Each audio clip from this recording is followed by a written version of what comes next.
முதல்ல முக்கியமா உங்களுக்கு உங்களோட நோஸோட ஷேப்ல எது பிடிக்கல அப்படின்னு சொல்லிட்டு கிளியரா எக்ஸ்ப்ளனேஷன் பண்ணணும்.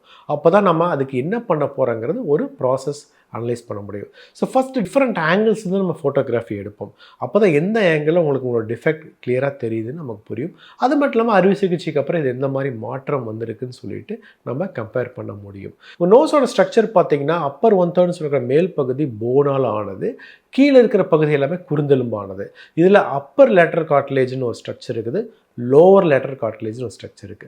இந்த லோவர் லேட்டரல் கார்டிலேஜ் தான் ஒரு சிலருக்கு நோஸோட டிப் ரொம்ப பல்கியா காட்டும். ஸோ அந்த மாரி விஷயத்தில இத மட்டும் கரெக்ட் பண்ணா போதும். ஸோ இது எல்லாமே மயக்கு மருந்து குடுத்து தான் பண்ண போறோம். அதனால நீங்க பயந்துக்க வேண்டியது இல்ல. மயக்கு மருந்து குடுத்து அந்த ஏரியாலாம் கிளீன் பண்ணதுக்கப்புறம், நாம அந்த நோஸ்ல செய்யக்கூடிய ஆப்பரேஷன் போடக்கூடிய கட்டானது வெளியில ஒண்ணுமே தெரியாது. எல்லாமே நோஸுக்குள்ள வரும். ஒரே ஒரு இடத்துல மட்டும் தான் ஸ்மாலா ஓப்பன் பண்ணுவோம். அதுவும் தெரியாது.